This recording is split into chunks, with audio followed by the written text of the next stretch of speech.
Hi, உங்கள் எல்லாத்துக்கும் வணக்கம். நான் உங்கள் முத்துருப்ப சார்பாக முத்துப்பிரகாஷ் பேசுகிறேன். நான் இன்றைக்கி பேசப்போகிற டாபிக் எதை பற்றி பேசப்போ நீங்கள் பார்த்துட்ருக்கீங்க. இந்தியா பாகிஸ்தான் போர் வரப்போதா என்ற அச்சம் இருந்துகிட்டு இருக்குது. அதுவும் இல்லாமல் சிந்து சமவெளின்னு ஒரு சிந்து அக்ரிமெண்ட் ஒன்று இருக்குது. அதாவது ஒரு பாகிஸ்தானும் நமக்கு சட்லேஜ்லேருந்து நதி ஒன்று வந்து இந்தியாவிலேருந்து பாகிஸ்தானுக்கு போகுது. அதுதான் 90% பாகிஸ்தானுக்கு நீர் பாசனமாக உதவுது. 24 லட்சம் ஹெக்டேர் நிலங்கள் இப்போ விவசாயிகளுக்கு இருக்குது. நம்ம கொடுக்குற தண்ணி நம்பி தான் அவங்க இருக்காங்க. இது ஒரு ஜென்டில்மேன் அக்ரிமெண்ட் சொல்லுவாங்க உலக அளவில். இந்தியாவுக்கும் பாகிஸ்தானுக்கும் என்ன தான் பிரச்சனை இருந்தாலும் அந்த நதி போயிட்டே தான் இருக்கும் அங்குள்ள மக்களுக்கு. ஆனால் இப்போ அந்த நதியை நிறுத்தியிருக்காங்க. காரணம், பகல்காமில் நடந்த ஒரு தீவிரவாத தாக்குதல். இந்துவா முஸ்லீமா நீ கேட்டு சுட்டு கொண்டு இருக்காங்க. அதனால் ஒரு தவறான ஒரு முடிவு தான். ஆனால் ஒரு பெண்ணை ஒருத்தர் கணவரை கொண்டு அந்த பெண்ணோட அவருடைய மனைவியை விட்டுருக்காங்க. என்னையும் கொள்ளுங்கன்னு சொல்கிறதுக்கு மோடிக்கிட்ட போய் சொல்லு, ஒன்று ஏன் விட்டோன்னு சொல்லுவாருன்னாரு ஒரு தீவிரவாதி சொல்லியிருக்காங்க. இதனால் நடந்த இந்த நிகழ்வு இன்றைக்கி இந்தியாவில் பாகிஸ்தான் இந்தியாவுக்கு ஒரு போர் வரப்போதான்ற நிலைமையில் போயிட்டு இருக்குது.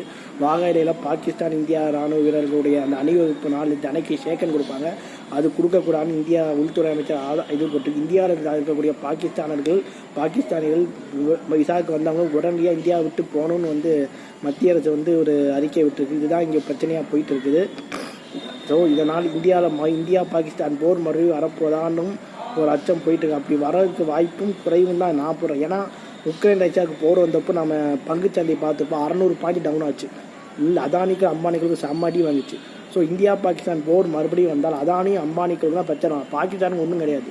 அவங்களுக்கு என்னென்னா இந்தியாவை எப்படி நாசம் பண்ணணும், அதுக்காக தான் 75 வருஷம் சுதந்திரம் கிடச்சி இன்னும் நம்மளை அடிக்கணுன்றது ஒரு வைராக்கியத்தோட இருக்கிறாங்க. தவிர அந்த நாட்டுடைய வளர்ச்சிக்கு அவங்க எந்த விதமான ஒரு முன்னேற்றத்தையும் அவங்க கொண்டு போகல.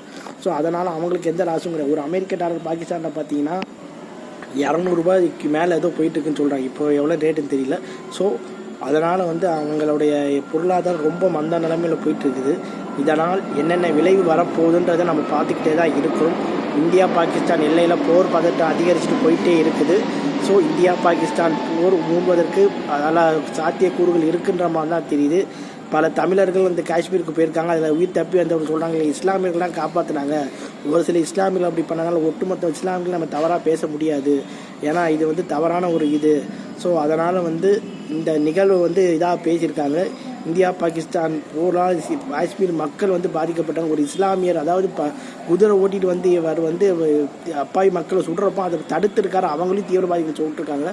ஒரு பெண்ணை குரான் முஸ்லீம் சொல்லியும் நீ குரானில் இந்த வாசகத்துக்கு என்ன அர்த்தம்னு கேட்டு அது தெரியும் சுட்டு கொண்டு இருக்காங்க. இது மதவாதிகள் ஒரு தீவிரவாதிகள் சொல்லுவாங்க. இது லஷ்கர் தேபாவும் நாங்கள் இதை பண்ணலான்னு ஒத்துக்கிட்டாங்க.